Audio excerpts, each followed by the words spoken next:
नमस्कार। बहुत लोगों के प्रश्न आए कि मानसिक अवसाद, डिप्रेशन, छोटी छोटी बातों पर डर जाना या किसी भी प्रकार का रोग असाध्य रोग है, ऐसा रोग है जो हमारे शरीर में घर कर गया है, जाने का नाम नहीं ले रहा। इसके बारे में क्या कोई हमारे वैदिक शास्त्रों में उपाय है जो हम कर सकें और उस रोग से मुक्ति पा सकें? वैसे कहा जाता है हमारे ज्योतिष में कि जिनका चंद्रमा और बुध कमज़ोर होते हैं, बली नहीं होते, उनको डिप्रेशन बहुत जल्दी हो जाता है, छोटी छोटी बातों पर घबरा जाते हैं। इसके अलावा भी और भी प्रकार की बीमारियां हैं जिनका हमारी एलोपैथी में कोई परमानेंट सॉल्यूशन नहीं है कि वह 3 दिन 7 दिन में दवाई कर लें और ख़त्म हो जाए। तो मैंने देखा कि बहुत लोग हैं जो इस प्रकार से परेशान रहते हैं, उनका किसी चीज़ में मन नहीं लगता, बहुत जल्दी अपने आसपास एक डर का वातावरण वो खुद तैयार कर लेते हैं और उसमें से निकलने की कोशिश करते हैं। आज हमारे देश में क्या पूरे विश्व में डिप्रेशन एक ऐसी बीमारी हो गई है जो है हर दूसरे व्यक्ति को, परंतु इलाज कोई करना नहीं चाहता उसका। वह सोचता है कि ठीक है, समझ में नहीं आता या फिर। तो मैं आज आप लोगों को एक ऐसा प्रयोग बताने जा रहा हूँ जो आप यदि कर लेते हैं और 5 बार यदि आप ऐसा प्रयोग कर लेते हैं तो आप मानसिक रोग किसी भी प्रकार का है, कोई भी प्रकार का असाध्य रोग है, दवाइयाँ यदि नहीं लग रही तो दवाइयाँ लगना चालू हो जाएंगी और रोग खत्म हो जाएगा। किसी भी प्रकार का डर यदि आपके मन में घर कर गया है तो वह डर समाप्त हो जाएगा। किसी भी प्रकार का फोबिया यदि आपको है तो वह भी समाप्त हो जाएगा, भय जिसे हम कहते हैं। आपको करना क्या है, ध्यान से आप लोग सुन लें। अमावस्या के दिन, जिस दिन अमावस्या पड़ती है, महीने में एक बार अमावस्या आती है, तो आप कैलेंडर में देख लें कि अमावस्या किस दिन है। उस दिन यदि आप नर्मदा जी के तट पर जा सकें तो नर्मदा जी के तट पर जाएं, थोड़ा सा गाय का कच्चा दूध लेकर जाएं, एक नारियल, जनेऊ, सुपारी लेकर जाएं, सफ़ेद फूल लेकर जाएं और बेलपत्री भी साथ में ले जाएं। इतनी चीज़ें ज़रूर साथ में लेकर जाएं और नर्मदा नदी के किनारे जहाँ भी आप जा सकते हैं आसानी से, वहाँ आप पहुँच जाएं।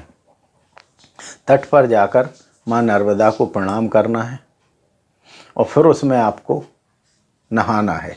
नहाने के बाद आप माँ नर्मदा से प्रार्थना करें जिस भी रोग की निवृत्ति के लिए आप गए हुए हैं, और उसी नर्मदा नदी में से आपको शिवलिंग निकालना है, क्योंकि ऐसा कहा जाता है कि नर्मदा नदी का हर कंकड़ शिवलिंग होता है, जिसे किसी भी प्राण प्रतिष्ठा की ज़रूरत नहीं रहती। वह प्राण प्रतिष्ठित शिवलिंग ही माने जाते हैं।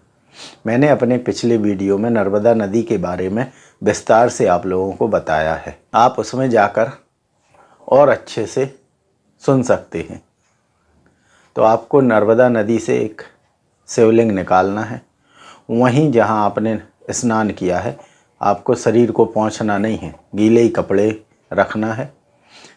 शंकर जी को निकालकर वहीं घाट पर, जो भी घाट है, वहाँ आप प्राण प्रतिष्ठा या तो आप खुद कर लें या किसी ब्राह्मण विद्वान को ले जाएं। यदि आप खुद करते हैं तो मानसिक रूप से सबसे पहले गणेश जी की प्राण प्रतिष्ठा कर लें। एक सुपारी पर कलावा लपेटकर गणेश जी को मानकर जो भी गणेश मंत्र आपको आता है उस गणेश मंत्र से उनको आसन दें। इसके बाद आपको शंकर जी जो आपने निकाले हैं उनको प्राण प्रतिष्ठित करना है।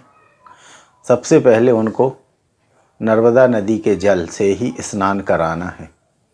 और फिर जो आप साथ में कच्चा दूध लेकर गए हैं उससे स्नान कराना है। फिर आपको जल से स्नान कराना है। इसके बाद आपको उनके ऊपर बेलपत्री जो आप साथ में लेकर गए हैं उसको चढ़ाना है। सफ़ेद फूल चढ़ाना है और सफ़ेद फूल चढ़ाने के बाद त्रिपुंड उनको लगाना है।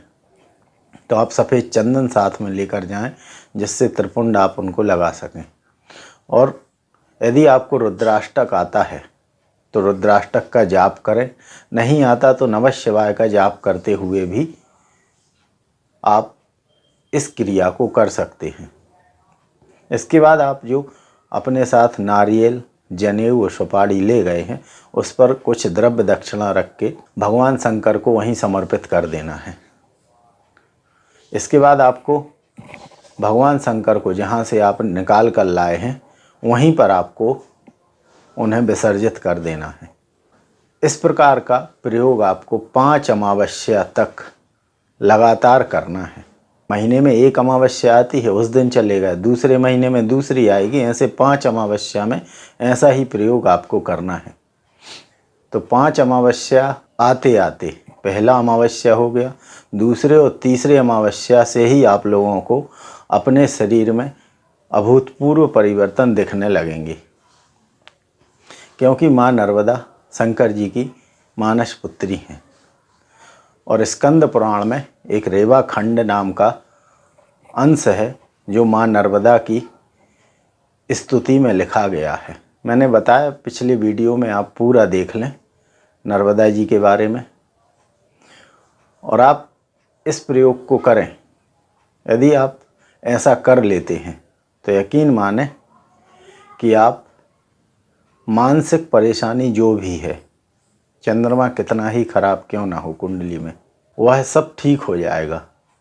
यदि रोग शरीर से जाने का नाम नहीं ले रहे तो वह रोग चले जाएंगे। दवाइयाँ यदि नहीं लग रही हैं और आप दवाई कर कर के परेशान हो गए हैं तो दवाइयाँ लगना चालू हो जाएंगी और आप स्वस्थ भी हो जाएंगे। तो आप ऐसा प्रयोग करें।